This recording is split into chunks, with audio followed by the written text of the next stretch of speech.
안녕하세요. 미국 주식론 대학이 미준입니다. 10월 16일 오늘의 미국 주식 뉴스를 시작합니다. 오늘도 변함없이 미국 주식 투자의 정석을 지키고 있는 미준에 오신 것을 환영합니다. 오늘 10월 16일은 제 딸아이의 생일입니다. 그래서 방금 전에 같이 생일 축하 노래 부르고 축하해주고 오늘은 조금 늦게 평소보다 방송 녹화를 시작했습니다. 제 딸아이가 이제 9살이 됐거든요. 그래서 저랑은 무려 41살의 나이 차이가 납니다. 이렇게 나이 차이가 나는 자녀가 있는 건요. 사실 주식 투자하는 데 상당히 많이 도움이 됩니다.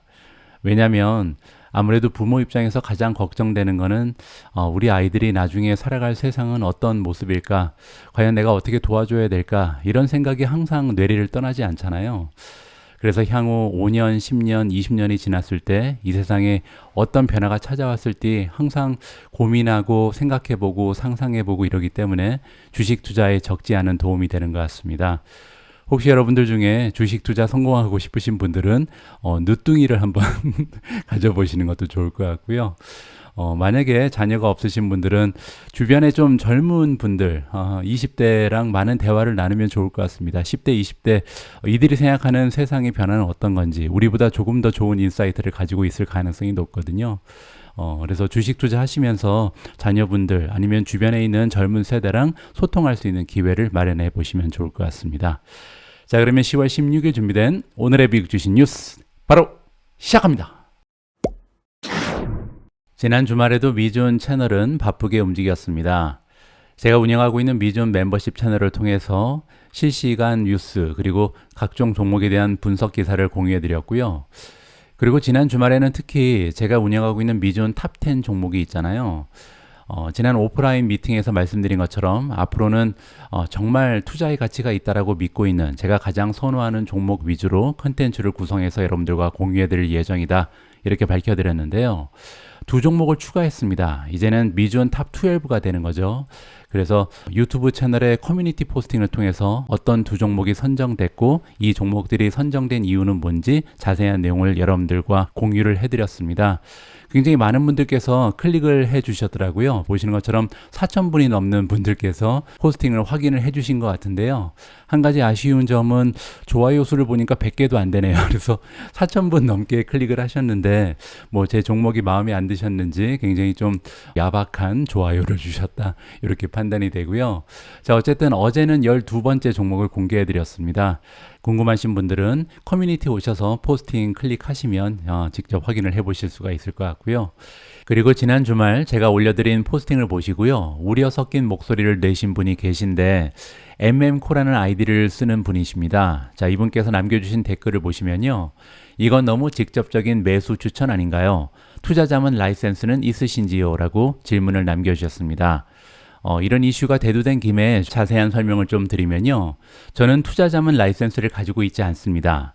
그리고 투자자문 라이센스가 없으면요. 1:1 형식의 투자 조언을 하지 못하도록 해당 정책이 마련되어 있습니다. 따라서 만약에 여러분들께서 저한테 개인적으로 이메일을 보내시거나 아니면 댓글을 통해서 이 종목 어때요? 라고 저한테 조언을 구하셨을 때 제가 감히 자격도 되지 않으면서 해당 종목에 대한 추천이라든지 매수 매도에 대한 의견을 전달해 드릴 수 없다. 이렇게 정리가 가능하고요. 하지만 그 밑에 제가 기술한 것처럼 불특정 자수를 위한 투자 조언은 얼마든지 가능하다. 이 점을 말씀드리고 싶습니다. 그렇기 때문에 이제 유튜브를 통해서 많은 유튜버들이 이제 투자 조언을 여러분들께 전달해 드릴 수 있다. 이렇게 설명을 드릴 수가 있을 것 같고요. 그리고 한 가지 다시 한번 말씀드리지만 제가 미준 채널 그리고 미준 멤버십을 통해서 전달해 드리는 모든 컨텐츠는요. 저의 개인적인 의견일 뿐입니다. 저의 개인적인 의견을 여러분들과 공유할 뿐이고요. 절대 매수 매도 추천이 아니다. 이 점을 다시 한번 참고해 주시기 바랍니다. 투자 결과의 책임은 결국은 투자자 각자에게 있다는 점을 다시 한번 재차 강조드리고 싶습니다. 중요한 질문 해주신 mm코님께 감사의 말씀을 아울러서 드립니다. 자, 오늘은 월요일입니다. 지난주 미국 증시의 시황부터 정리해 드리도록 하겠습니다. 일단 S&P 500을 보시면요. 지난 일주일 5일의 거래일 동안 주가가 0.9% 생각보다는 많이 올라갔습니다. 1% 가까운 상승 추세를 만들어냈고요. 나스닥은 0.61% 올라갔습니다.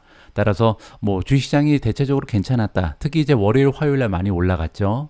자, 그리고 미주온 4차 산업혁명 관심 종목에 대한 성적을 살펴보면요. 지난 한 주 동안 가장 주가의 흐름이 좋았던 성장주들은 플러그 파워가 11%나 올라갔고요. 그 뒤를 이어서 레모네이드 7.47% 상승했습니다. C 리미티드가 플러스 7.45, SQM 플러스 5.43, 누홀딩스 플러스 5.15, 크라우드 스트라이크 플러스 5.11, 리벤트 코퍼레이션 플러스 4.87, 팔란티어 플러스 4.52, 브로드컴이 플러스 4.49, KLA 플러스 4.01, 마지막으로 G스케일러가 3% 넘게 상승하면서 가장 상승률이 두드러졌다. 이렇게 보시면 되고요. 자, 이번에 새롭게 개편된 미주온 탑 12의 성적도 살펴보도록 하겠습니다. 올라간 종목은 5종목밖에 없었습니다. 팔란티어가 4.52%로 가장 좋은 상승 추세를 만들어냈고요. 소파이가 플러스 1.63, 아마존이 플러스 1.43, TSMC 플러스 1.31, 마이크로소프트 0.14% 올라갔습니다. 반면 엔비디아는 0.66% 떨어졌고요. SMCI 마이너스 1.54, 온세미컨덕터 마이너스 1.97, 인페니온이 3.48% 떨어졌고요. 테슬라 마이너스 3.61, 우버 마이너스 5.02. 이번에 새롭게 인피니온과 함께 추가된 나비타스는 지난 한 주 동안 8.4%나 떨어지면서 가장 추세가 좋지 않은 종목이었습니다.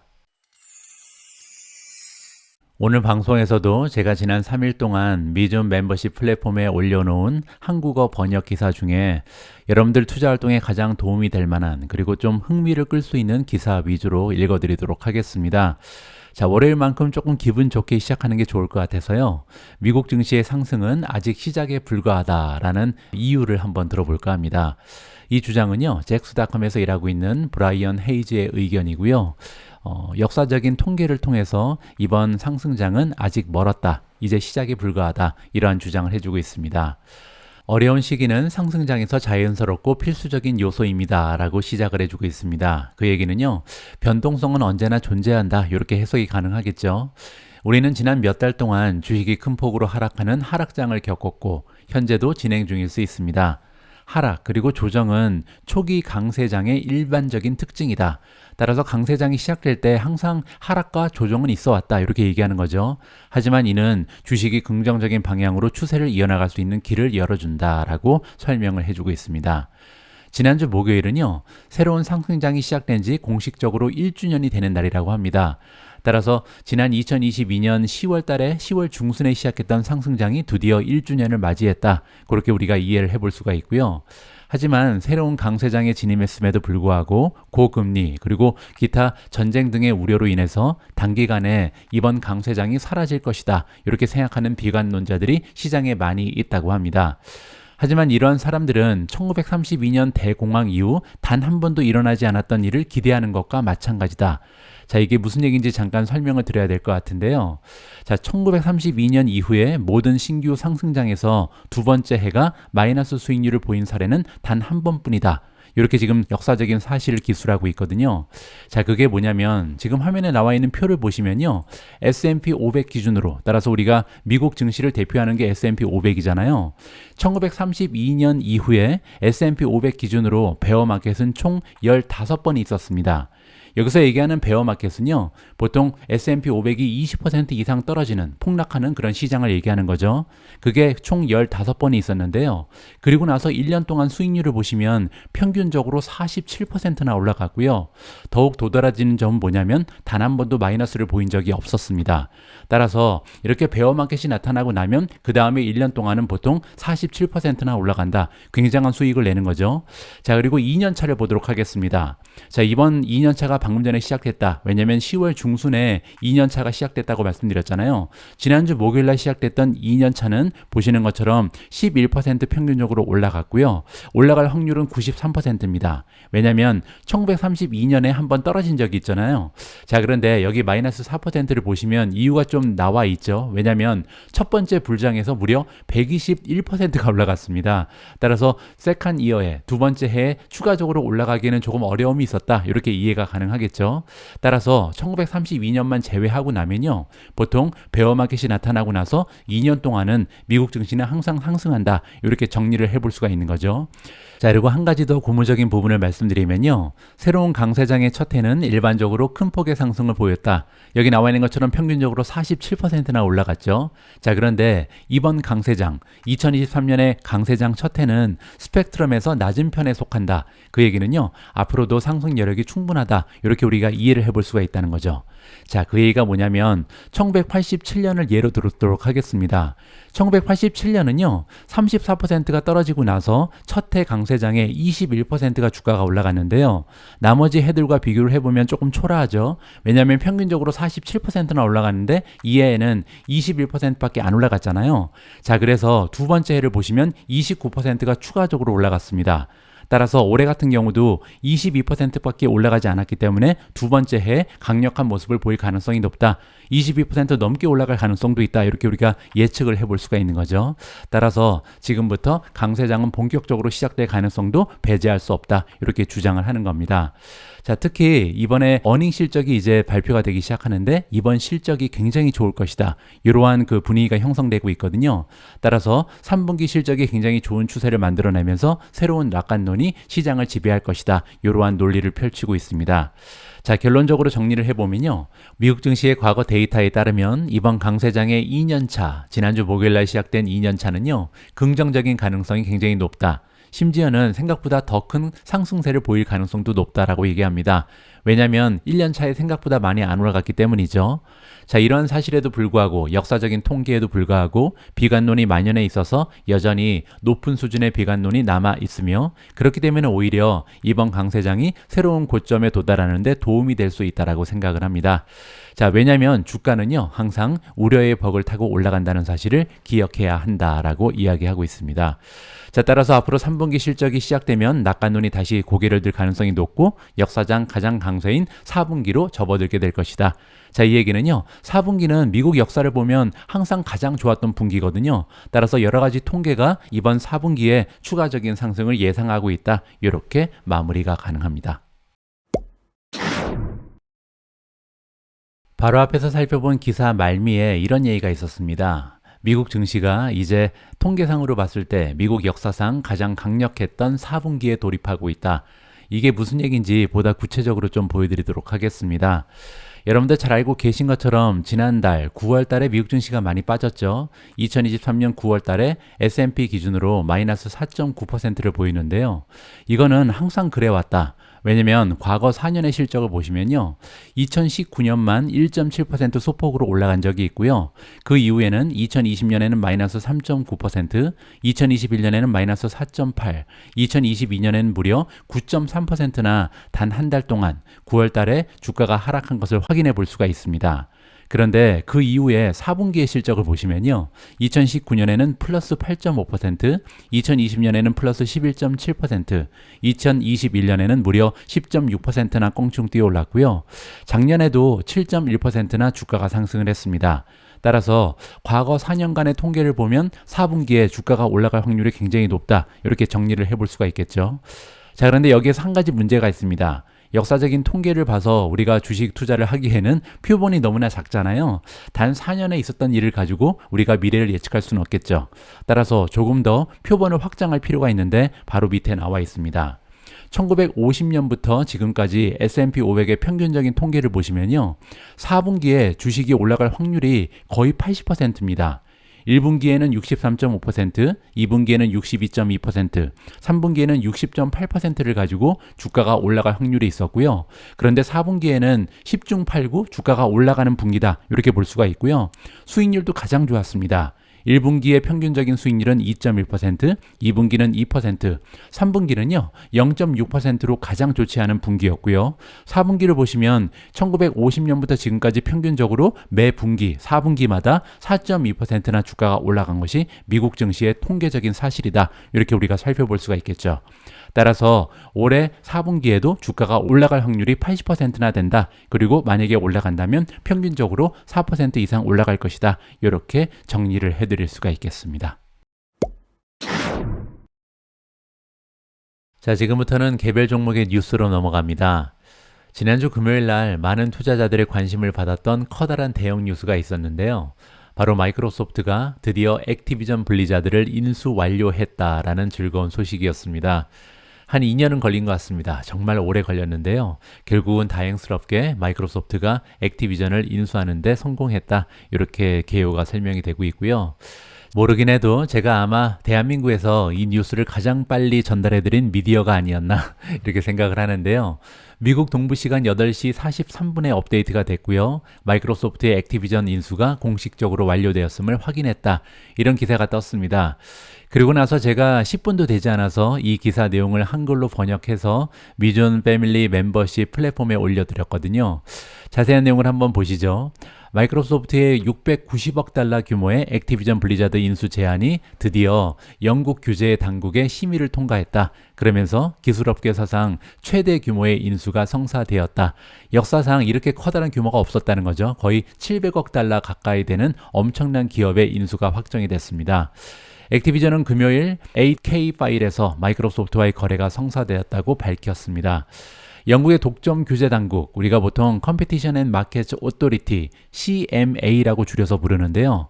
금요일 날 아침에 마이크로소프트 액티비전의 합병 조사 명령 12항에 따라서 이 거래에 대한 동의를 부여했습니다. 자, 그런데 완전하게 100% 다 동의된 것은 아니고요. 여기 나와 있는 것처럼 비유럽 경제지역 클라우드 스트리밍 권한을 제외한 인수가 허용이 됐다. 이 얘기가 뭐냐면요. 자, 여기 나와 있는 것처럼 클라우드 게이밍에 대한 스트리밍 권한은요, 유비소프트라는 프랑스 회사가 가져가게 됐습니다. 정확한 기간은 15년이고요. 15년 동안 이제 마이크로소프트가 아닌 유비소프트가 액티비전 블리자드의 클라우드 게이밍 스트리밍 서비스의 권한을 갖고 판매할 수 있다. 이렇게 이해하시면 될 것 같습니다. 독점을 막겠다는 거죠. 따라서 어떻게 보면 이 클라우드 게이밍에 대한 야망을 실현하고 싶어 했던 마이크로소프트의 그 계획은 무산이 됐다. 적어도 15년 동안 그렇게 됐다. 이렇게 우리가 확인해 볼 수가 있는 거고요. 하지만 그럼에도 불구하고 메타버스라는 커다란 그림을 완성하기 위해서 액티비전 블리자드가 필요했던 마이크로소프트 입장에서는 커다란 인수가 확정이 됐다. 이렇게 마무리가 가능합니다. 또 한 가지가 있는데요. 게임 업계에서도 이제 마이크로소프트는 탑3의 기업이 됐습니다. 따라서 커다란 비즈니스 하나가 추가됐다. 이렇게 볼 수가 있겠죠. 자, 어쨌든 마이크로소프트 주주 입장에서는 굉장히 긍정적인 뉴스가 발견됐다. 개인적으로 판단합니다. 바로 앞에서 살펴봤던 마이크로소프트의 액티비전 블리자드 인수건과 마찬가지로 지난주 금요일 날 너무나 많은 투자자들의 관심을 독차지했던 커다란 뉴스 하나가 있었는데요. 그 주인공은 바로 ASML이었습니다.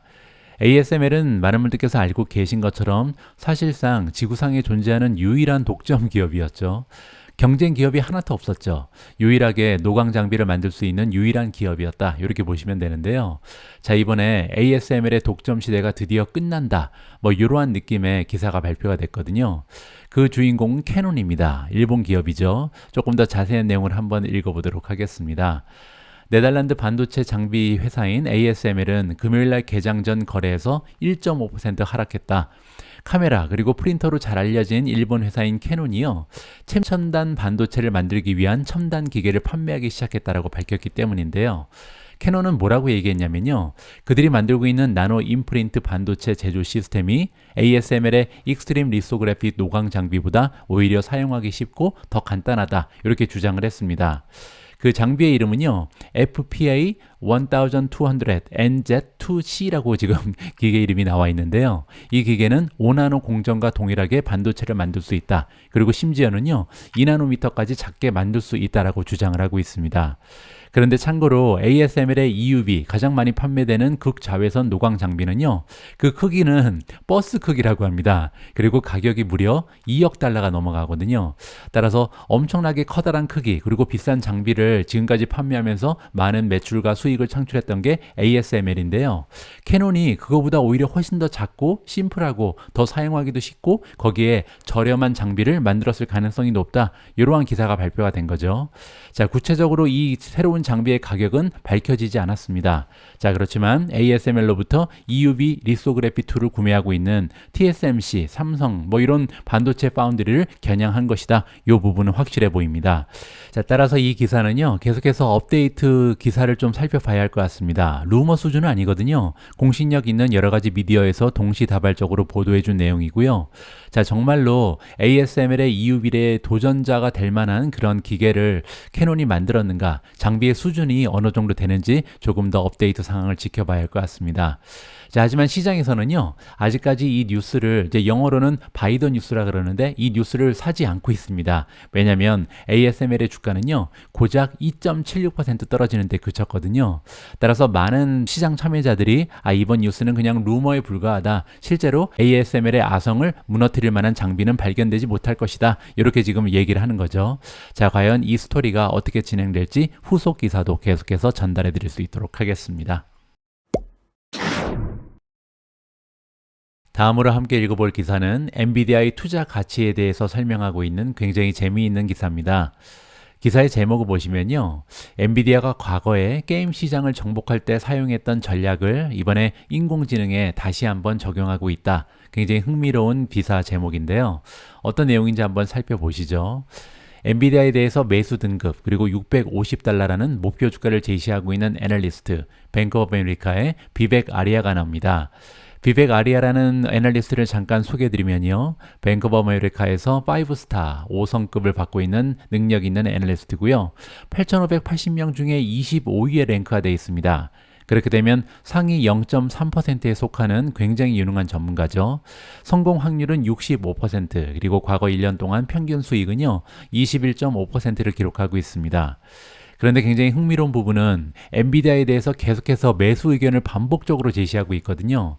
지난 2월부터 지금까지 한 8개월 동안 무려 16번이나 엔비디아를 사야 된다 이렇게 주장을 해왔습니다. 따라서 엔비디아 주가가 $200일 때부터 지금까지 꾸준하게 16번이나 투자자들한테 지금이라도 늦지 않았으니까 엔비디아 사라, 엔비디아 사라 이렇게 같은 메시지를 전달하고 있는 거죠. 그리고 이제 목표 주가가 650이기 때문에 지금 사도 40% 이상 급등할 수 있는 여력이 남아있다 이렇게 주장을 하고 있습니다. 자, 옛날에 16번이나 사라 그랬을 때 사면 좋았는데 지금이라도 늦지 않았나, 지금이라도 매수를 해야 되나 한번 기사의 내용을 살펴보시면 좋을 것 같습니다.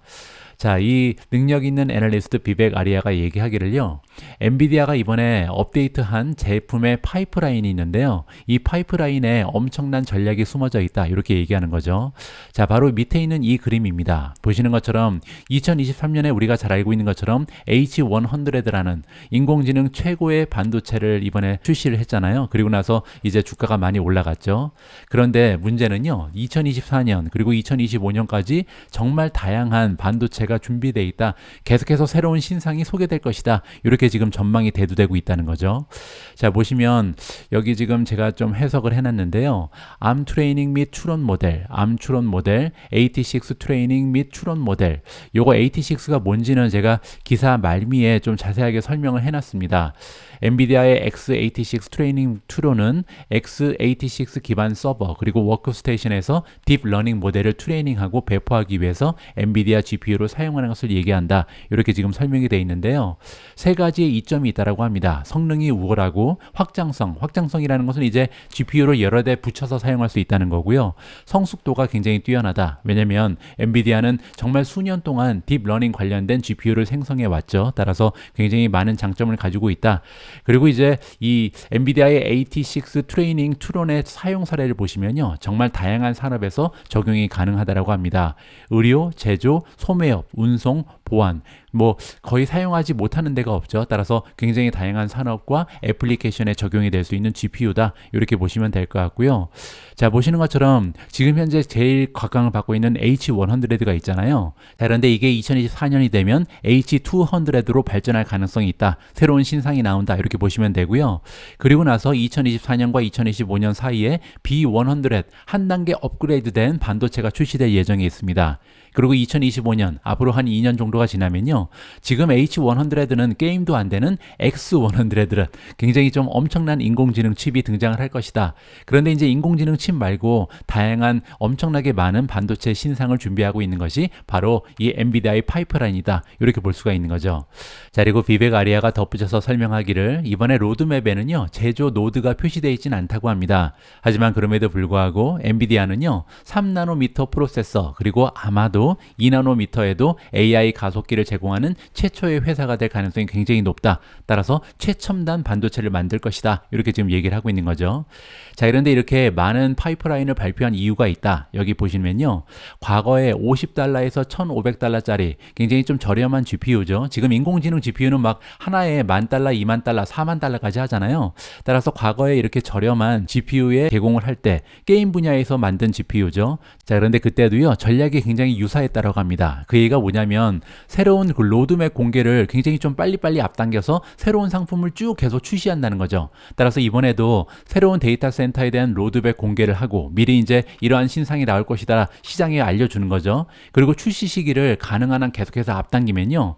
이 경쟁 업체 입장에서는 굉장히 사령이 어려워지죠. 왜냐하면 지금 현재도 아까 예를 들었던 H100도 상대하기가 어려운데 조금 있으면 H200가 나오고 조금 있으면 B100 그리고 나서 결국은 X100가 나오잖아요. 따라서 따라가려고 노력을 하면 더 멀리 도망가고 따라가려고 노력하면 더 멀리 올라가는 뭐 이렇게 굉장히 좀 따라가기 어려운 벅찬 상대가 돼버리는 거죠.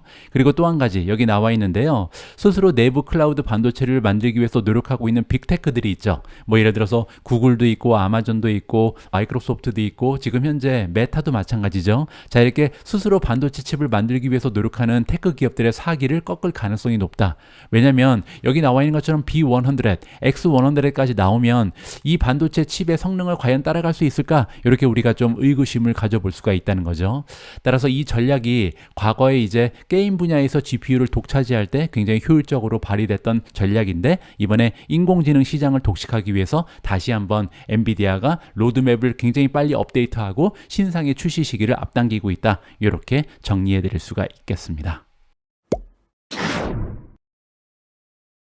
미준과 한동안 함께 해주신 분들은 잘 알고 계신 것처럼 저는 테슬라 말고 전기차 기업 주식을 하나 더 가지고 있습니다.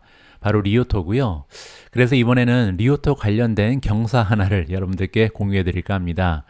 자, 기사의 제목에 나와 있는 것처럼 리오토가요. 중국 자동차 업계 최초로 글로벌 최고 수준의 ESG 등급을 획득했다라는 굉장히 반가운 소식입니다.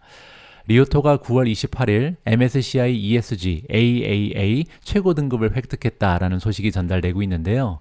굉장한 소식입니다. 왜냐하면 테슬라도 사실 아직까지 AAA가 아닌 BBB 등급을 획득하고 있거든요. 따라서 테슬라보다도 굉장히 좋은 이 ESG 등급을 이번에 리오토가 획득했다. 이렇게 보시면 되죠.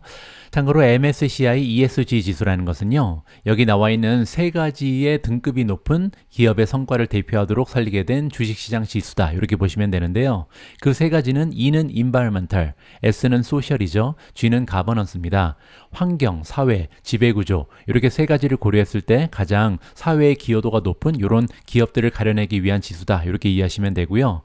MSCI ESG 지수는요. 연기금이라든지 뮤추얼 펀드, 헤지 펀드, 개인 투자자들이 그들의 투자 결정을 위해서 많이 사용된다. 이렇게 보시면 되고요. 특히 금융기관 같은 경우는 상장 지수 펀드, ETF라고 부르죠, 우리가. 이 ETF의 상품을 만드는데도 ES 지수를 많이 사용한다고 합니다. 이거를 추종하는 ETF가 많이 있다. 이렇게 보시면 되겠죠. 따라서 굉장히 커다란 뉴스, 호재가 발생했다. 이렇게 정리가 가능합니다. 이번 성과는 자동차 산업과 관련된 주요 분야에서 리오토의 뛰어난 성과를 입증하는 것이다. 뭐 예를 들어서 기업의 경영 방식이라든지 제품 품질, 그리고 안전, 탄소, 그리고 청정 기술 개발, 인재 관리 분야의 우수성을 완전히 입증한 것이다. 특히 이제 중국 기업이기 때문에 사실 투자 가치를 평가할 때 이제 한 단계 좀 내려서 보잖아요. 중국 기업을 믿을 수 없다. 이러한 그 시장의 견해가 굉장히 많이 팽배하고 있는데 이러한 그 불안감을 해소하는 데 많은 도움이 될 수 있다. 개인적으로 판단합니다. 국제적으로 권위 있는 ESG 평가 기관인 MSCI는요. 상장 기업의 친환경 개발 그리고 사회적 책임 실천을 평가하는 종합적인 기준을 제공한다. 따라서 ESG 등급이 높으면 높을수록 건전한 운영을 하고 있는 기업이고 또 표준화된 가버넌스를 구현한 것으로 간주가 될 수 있다고 합니다.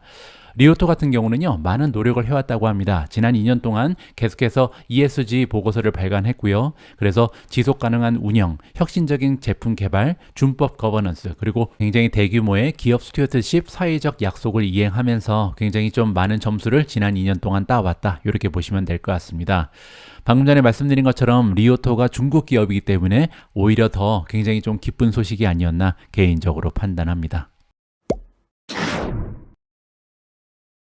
다음으로 전달해드릴 기사에 등장하는 종목은 아마도 많은 분들께서 투자를 진행하고 있지는 않을 거라고 생각을 합니다. 저는 개인적으로요, 2년이 넘게 두 종목의 유전자 가위 주식을 보유하고 있습니다. 굉장히 긴 호흡으로 장기적인 관점을 가지고 투자를 진행하는 기업이고요. 첫 번째는 크리스퍼 테라픽스, 그리고 두 번째는 인텔리아 테라피틱스에 투자를 진행하고 있습니다. 그런데 이번에 인텔리아 테라피틱스 관련해서 커다란 호재 하나가 전달이 돼서요, 여러분들께 간단히 소개를 드리고자 합니다.